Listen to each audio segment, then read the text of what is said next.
Hi, this is Miss Wright, and I'm going to go over the vocabulary words for list 4 of Great Expectations. The words are number 1, abeyance. Abeyance. Abeyance relates to the condition of being temporarily set aside, temporary inactivity, or non-operation. So if you put something in abeyance, you are holding it off to the side to be used at another time. Um, I put my homework in abeyance so that I could go outside and play.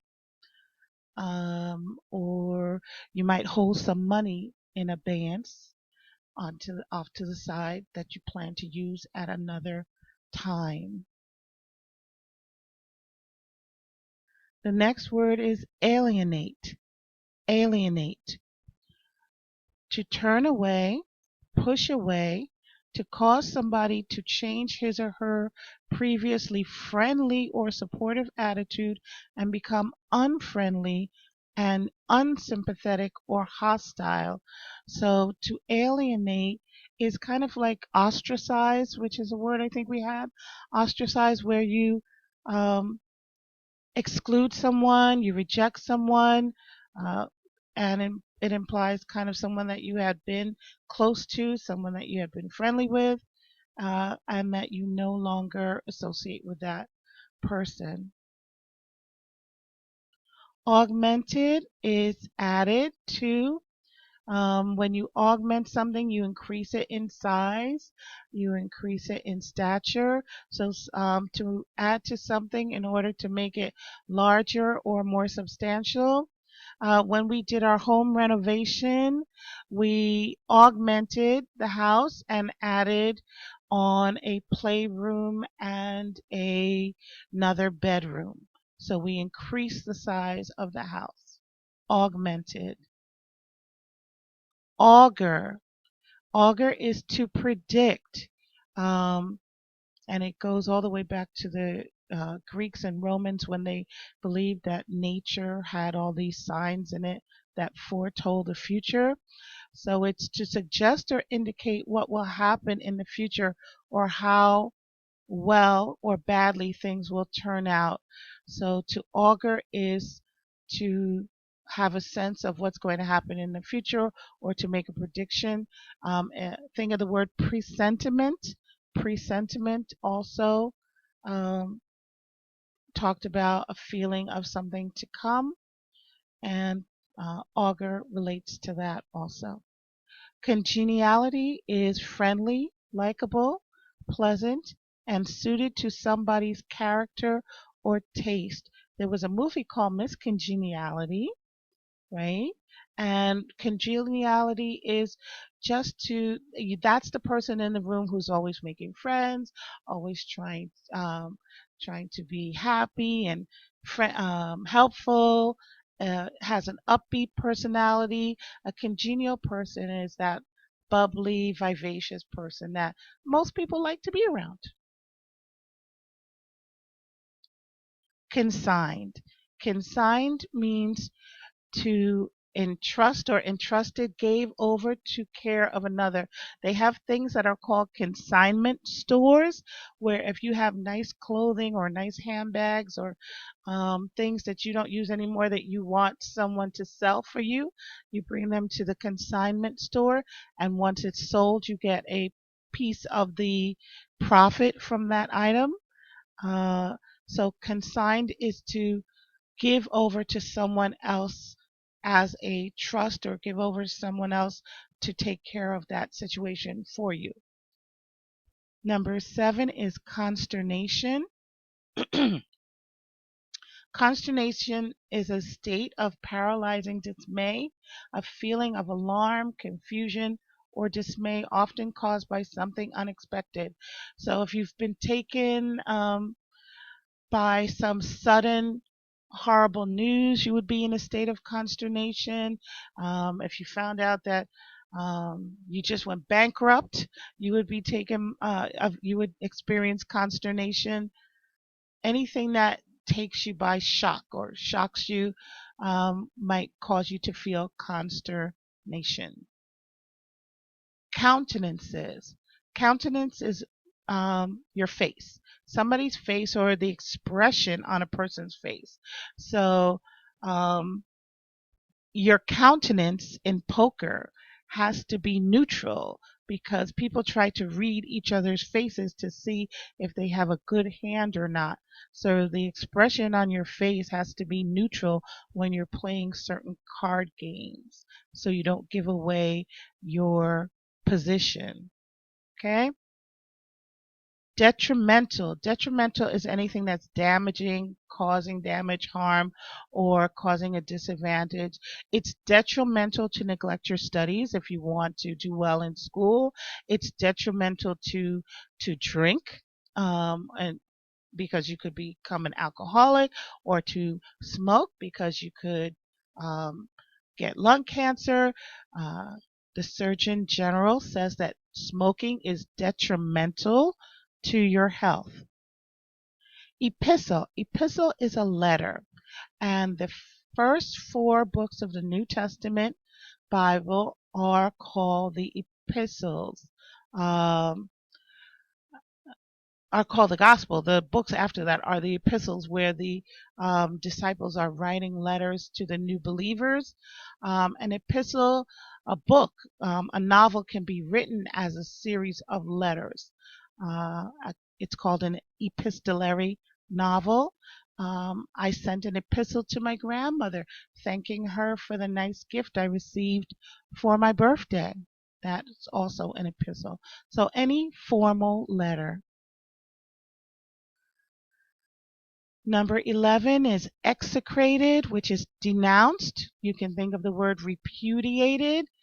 Um, so if someone or something is inappropriate, um, you would denounce it.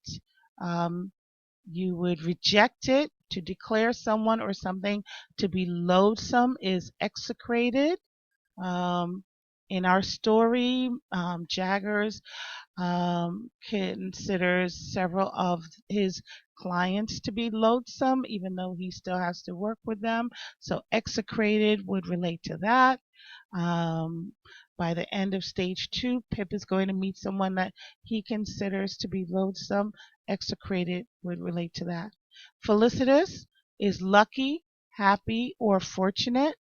Um, it was felicitous that I was able to find some money on the way to work today, just laying in the street.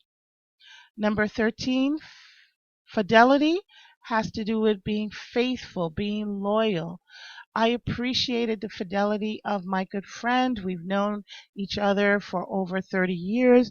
She's always stood by me through thick and through thin. Number 14, gratitude is thankfulness, appreciation, a feeling of being thankful to someone. And it comes from the word grateful.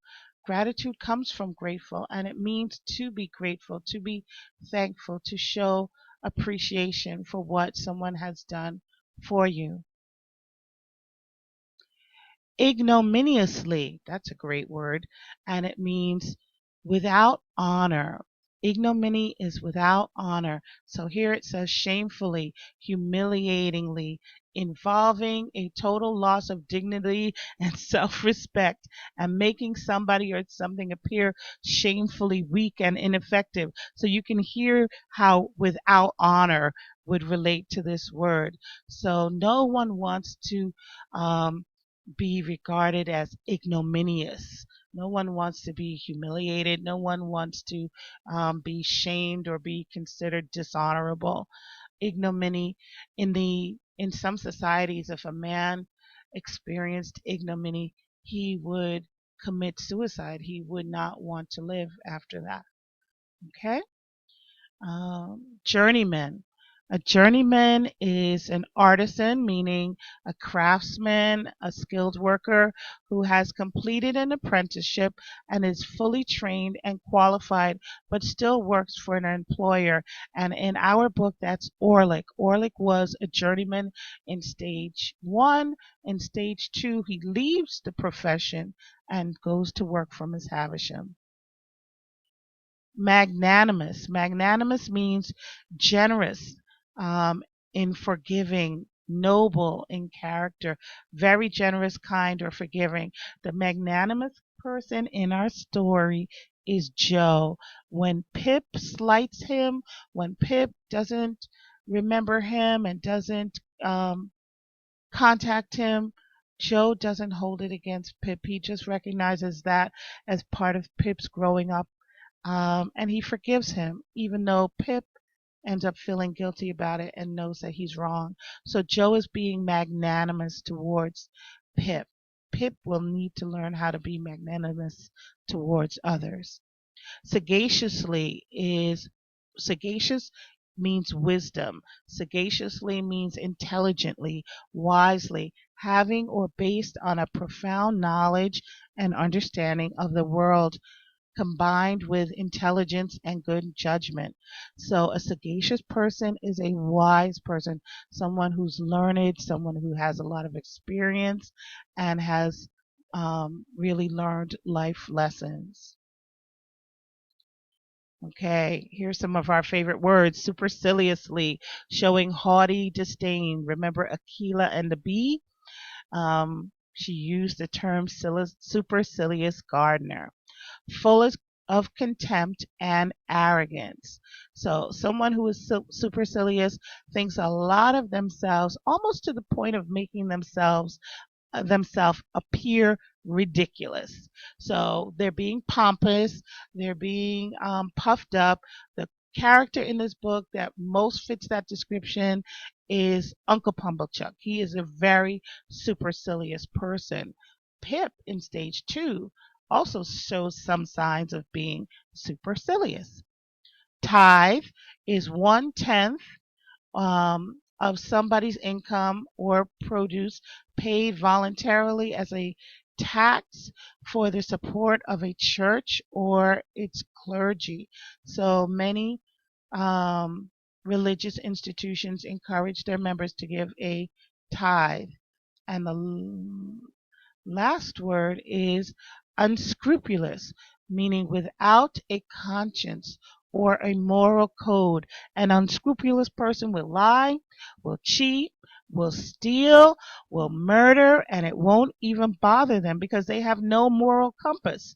They just do whatever they want to do, and they don't think about the consequences for anybody else, how they might be hurting others. So you definitely do not want to be an unscrupulous person.